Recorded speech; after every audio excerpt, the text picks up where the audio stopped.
Donc, nous sommes entre l'Ascension et la Pentecôte.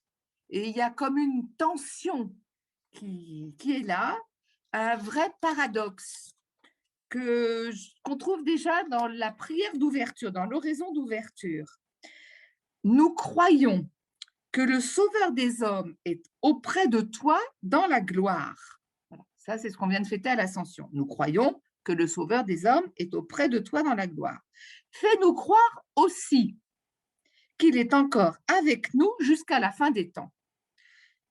Fais-nous croire aussi qu'il est avec nous jusqu'à la fin des temps, qu'il est encore avec nous jusqu'à la fin des temps, comme il nous l'a promis. Vous voyez bien que rien que dans cette oraison, si on s'arrête un petit peu à l'oraison, on voit qu'il y a une véritable tension et un vrai paradoxe, qui est le paradoxe ou la tension de notre foi. Comment pouvons-nous croire que le Fils de Dieu est à la fois auprès du Père assis dans la gloire et en même temps au milieu de nous jusqu'à la fin des temps? C'est-à-dire qu'il est un peu hors du temps, maintenant jusqu'à la fin des temps. Et c'est toujours ce qu'on dit dans nos oraisons ou dans les doxologies, maintenant et pour toujours. Donc, comment pouvons-nous croire ce présent absent ou cet absent présent? Voilà. C'est vraiment la grande tension, le grand paradoxe. C'est le mystère d'un présent autre, d'une présence autre, et que nous appelons tout simplement voilà, Jésus-Christ, qui est une personne. La foi en Jésus-Christ. Pour rappeler tout ce cheminement depuis le début du carême, connaître le Christ, marcher à la suite du Christ, avoir foi dans le Christ, avoir une certaine frayeur aussi, et puis après, voilà, il est ressuscité, il est mort, l'accompagner dans sa mort, et puis il est ressuscité, il est vivant pour toujours, et il nous transmet sa vie. Et après, il fait une promesse. Cette promesse qu'il a faite, c'est « Je ne vous laisserai pas orphelin, j'enverrai l'Esprit Saint, le Paraclet, l'Esprit qui est donné, et moi, je suis avec vous tous les jours jusqu'à la fin des temps. » Donc, quel est ce mode de présence du Christ que nous pouvons appréhender, goûter, toucher, j'allais dire, voilà, de près, puis aussi un peu de loin. Et peut-être qu'on peut se dire que l'Eucharistie, qui est source et sommet, va nous donner euh, moyen, manière, si on peut dire ça comme ça, de découvrir la présence du Christ, et qui est à la fois, on a eu une oraison ces derniers temps, la victime, l'autel, le prêtre. Le Christ qui est à la fois la victime, l'autel et le prêtre. Le Christ qui est présent dans l'assemblée, qui est présent dans la parole, qui est présent dans le pain et dans le vin, qui est présent dans le prêtre, qui est présent en chacun de nous. Donc, ces différents modes de présence du Christ, est-ce qu'il est par petits morceaux en chacun? Est-ce qu'il est pleinement présent en tous? Comment croire cette présence du Christ dans l'Eucharistie, une et sous différents modes, et comment, j'allais dire, comment l'intégrer dans notre vie de foi, et comment cette présence du Christ nous aide à grandir en fille, en fils de Dieu, à grandir dans la foi. Alors, qu'est-ce que vont dire les textes de ce dimanche sur cette présence du Christ? On va voir que le Christ prie dans la première lecture de la lettre des Actes des Apôtres. Pierre était réuni, et puis il dit, frères, il fallait que l'écriture s'accomplisse par la bouche de David. L'Esprit Saint avait d'avance parlé de Judas, qui en est venu à servir de guide aux gens qui ont arrêté Jésus. Donc on est dans l'homme Jésus, et un petit peu plus loin, il est dit, or il y a des hommes qui nous ont accompagnés durant tout le temps où le Seigneur Jésus a vécu parmi nous, depuis le commencement, lors du baptême donné par Jean, jusqu'au jour où il fut élevé d'auprès de nous. Donc là, on a le Jésus de l'histoire. Et ce Jésus de l'histoire, on voit bien que grâce à Saint Jean, on a dans l'Évangile, qu'est-ce qu'il fait? Ce Jésus, il prie. Jésus priait ainsi le Père. Père Saint, garde mes disciples unis dans ton nom, le nom que tu m'as donné. Donc Jésus prie. Jésus veille. Jésus dit, j'ai veillé sur eux. Jésus veille. Jésus appelle. Jésus choisit. Jésus envoie. Et cette multiplicité des actions du Christ va se résumer en une qui est d'aimer. Jésus aime. Donc l'amour de Dieu qui sauve. Jésus est celui qui nous sauve. Donc la multiplicité des tâches, la multiplicité des missions du Christ, c'est celui de révéler l'amour du Père qui sauve. Dieu, cet amour de Dieu qui sauve dans l'unité du nom. Père Saint, garde mes disciples unis dans ton nom, le nom que tu m'as donné pour qu'ils soient un comme nous sommes un. Alors voilà, ça j'allais dire, c'est le cœur même de cette manifestation. Alors aujourd'hui, pour nous, qui prie, qui veille, qui appelle, qui choisit, qui envoie comme témoin de la résurrection. Dans les Actes, il faut donc que l'un d'entre vous devienne, avec nous, témoin de sa résurrection. Donc, qui envoie comme témoin? Qui manifeste l'amour de Dieu? Eh bien, c'est nous tous. C'est nous tous. Nous tous ensemble, animés par l'Esprit. Nous tous ensemble, animés par l'Esprit. À chacun est justement donné ce don de l'amour sous différentes formes, selon nos capacités, en vue du bien commun. Et ce bien commun, c'est l'unité dans le Père, dans le Fils, dans l'Esprit Saint, l'unité dans la Trinité.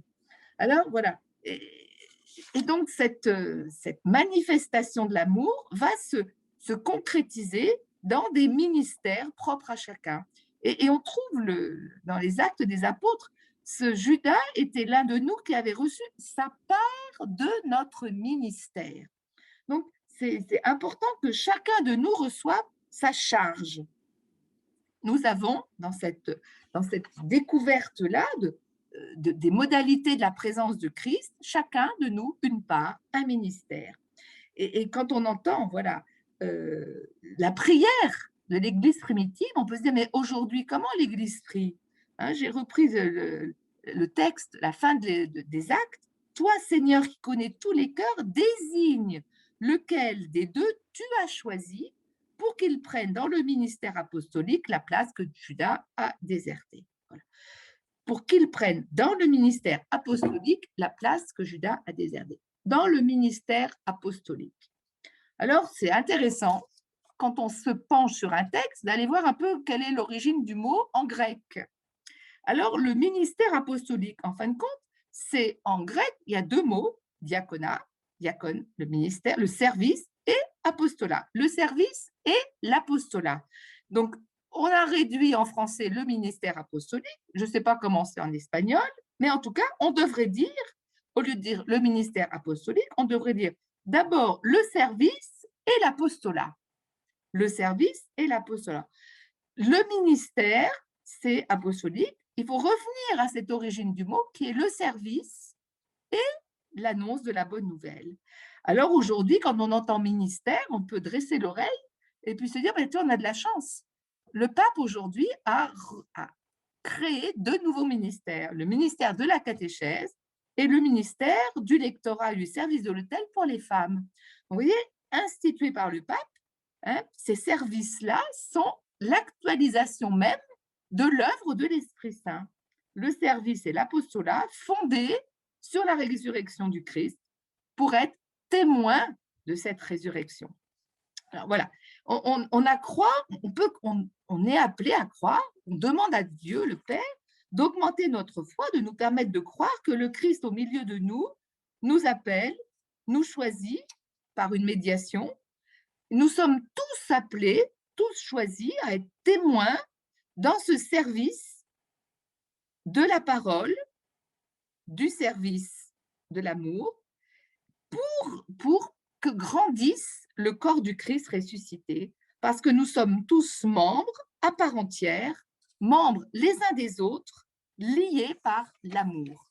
Donc, ça paraît tellement simple, on se dit, mais pourquoi est-ce que cette fraternité, tous frères, hein, qui est l'origine dans la révélation de l'accomplissement du dessein d'amour du Père. On est là à la source et en même temps au sommet, à l'aboutissement. Et quelle est cette origine? C'est Dieu a tant aimé le monde. Et alors, on redéfile, on a voilà, toute la première lettre de Saint Jean au chapitre 4, qu'on a déjà eu plusieurs fois, qu'on a sous un autre aspect, qui fait écho. Puisque Dieu a tellement aimé le monde, nous devons nous aussi nous aimer les uns les autres. On a l'impression qu'on l'a déjà entendu 50 fois, ben oui, peut-être, hein, mais on ne l'a pas encore intégré. Voilà. Donc, nous devons, nous aussi, nous aimer les uns les autres. Donc, on a l'impression que Saint Jean lance des flashs, comme des faisceaux de lumière qui sont brefs, qui sont puissants, et puis qui nous laissent un peu en suspension, à la fois ébloui et en même temps interpellé. Dieu, personne ne l'a jamais vu. Si nous nous aimons les uns les autres, l'amour demeure en nous. Et puis on passe à les apôtres sont eux témoins. Nous avons vu. Voyez, donc on a des espèces de flashs. Les apôtres sont témoins, ont vu que Jésus est le Sauveur. Le Père a envoyé son Fils comme Sauveur du monde. Vous voyez, on a comme des flashs chez Saint Jean qu'il faut retenir, laisser rayonner, mais sans pouvoir saisir.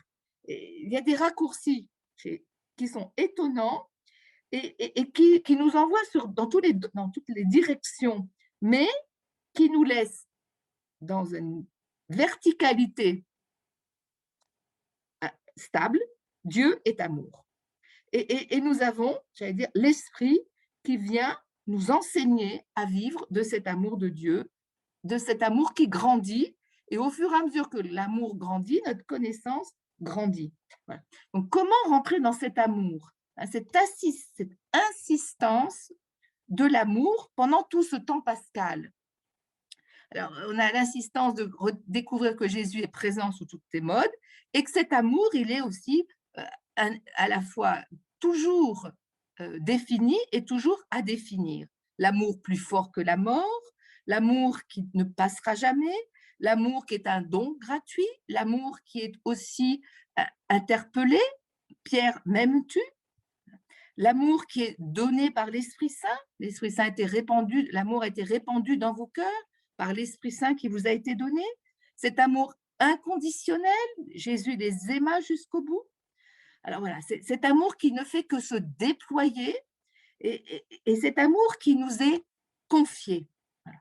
Alors, je suis allée un petit peu plus loin dans cette quête de ce service et de cet apostolat.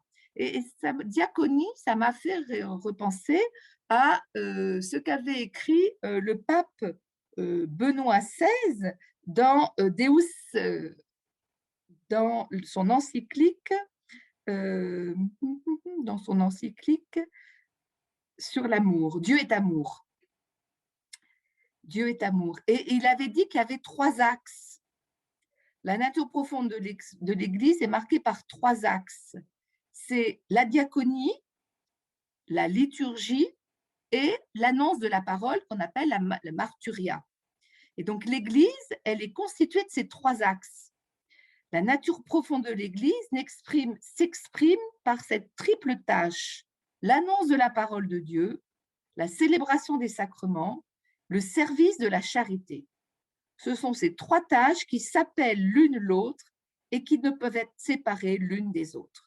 Voilà. Et là, dans ce temps pascal, on arrive à ce service de la charité où tous nous sommes appelés à mettre la diaconie, ce service, au cœur de notre action, car c'est un exemple que le Christ nous a donné. Voilà. Donc, comment trouver comment trouver dans l'Église ce service de la fraternité et aujourd'hui qui nous interpelle. Qu'as-tu fait de ton frère? Comment servons-nous la charité concrètement, contre vents et marées? Ce qui importe, c'est la foi qui agit par l'amour, dit saint Paul en Galates 5,6. Voilà. Et l'actualité crie l'urgence d'un profond changement de mentalité, de repères, d'engagement, de philosophie. On voit bien qu'on est à la fin d'un monde et il ne va pas changer tout seul. Donc, c'est nous. Et comment est-ce que nous nous engageons?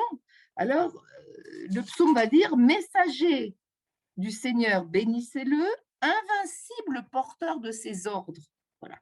On est interpellé là, messager du Seigneur, bénissez-le, invincible porteur de ses ordres. Croyons-nous à la puissance de transformation par l'esprit d'amour? Est-ce que nous y croyons et est-ce que nous nous y livrons? C'est pas sans nous. Garde mes disciples unis, dit le Christ dans Saint Jean, garde mes disciples unis dans ton amour, dans ton nom, pardon, le nom que tu m'as donné, pour qu'ils soient un comme nous sommes un. Voilà. Le Christ prie, la prière du Christ au moment de son départ, elle est actuelle, elle est vraie aujourd'hui. La parole fait ce qu'elle dit par la liturgie, par l'annonce de la bonne nouvelle et par le service de la charité. Je parle dans le monde, dit Jésus. Moi, je leur ai donné ta parole. Le monde les a pris en haine parce qu'ils n'appartiennent pas au monde. De même que moi, je n'appartiens pas au monde. Je ne prie pas pour que tu les retires du monde, mais pour que tu les gardes du mauvais. Voilà. Donc, le Christ, il ne va pas nous retirer du monde, il nous garde, il demande au Père de nous garder du mauvais. Et il termine, on termine le passage là, ce n'est pas la fin de sa prière, par quelque chose qui va encore nous bousculer. Sanctifie-les dans la vérité, ta parole est vérité. Sanctifie-les dans la vérité, ta parole est vérité. De même que tu m'as envoyé dans le monde, moi aussi, je les ai envoyés dans le monde, et pour eux, je me sanctifie moi-même, afin qu'ils soient eux aussi sanctifiés dans la vérité. Donc, ces deux derniers versets sont très denses et assez capitaux. Sanctifie-les dans la vérité. Ta parole est vérité. Et voyez, et là, on entend bien quelque chose qui fait que on entend que la vérité n'est pas figée, définie, une chose qu'on peut saisir, mais ou contenir ou découvrir, mais c'est un chemin. Le besoin, et on a besoin de l'esprit de sagesse pour découvrir ce chemin et en vivre. Qu'est-ce que la vérité? Voilà. Ta parole est vérité. La parole de quelqu'un, la parole de Dieu, elle est vivante. Elle n'est pas quelque chose qu'on peut contenir, définir, tenir dans ses deux mains. Elle est insaisissable, elle est vie, elle est souffle. Voilà. Et cette vérité-là, on entend le Christ dire « je suis le chemin, la vérité, la vie », mais puisqu'il n'est plus là et qu'il est encore là, vous voyez, tout ça, ça doit résonner en nous, non pas pour nous faire peur, mais pour nous donner envie d'avancer. Sanctifie-les dans la vérité, ta parole est vérité. Alors, si on va un petit peu plus loin encore, on entend « pour eux, je me sanctifie moi-même, afin qu'ils soient eux aussi sanctifiés dans la vérité ». Alors, qu'est-ce que veut dire Jésus quand il dit « pour eux, je me sanctifie moi-même ». Alors, je suis allée toujours en chercher dans le grec, ce que veut dire l'origine du mot « sanctifier ». Sanctifier, d'où vient ce mot en grec? Ça veut dire mettre à part comme consacré à Dieu. Mettre à part comme consacré à Dieu. Jésus lui-même s'est mis à part au moment de la passion et de la passion pour être consacré à Dieu. Cette mise à part du Christ, de Jésus, nous met à part pour être consacré à Dieu et consacré dans la vérité. C'est-à-dire que nous sommes par la parole consacrés dans la vérité, puisque Jésus lui-même, c'est consacré au Père pour le salut du monde comme sauveur. Alors oui, c'est assez subtil, mais ça ouvre un espace, ça dilate le cœur en disant, mais et moi aujourd'hui, comment je vais me laisser mettre à part par la parole pour être consacré à Dieu au service de l'annonce de la bonne nouvelle, de la liturgie, de la charité. Voilà. Qu'est-ce que ça a comme résonance en nous nous sommes sanctifiés dans la vérité par le Christ.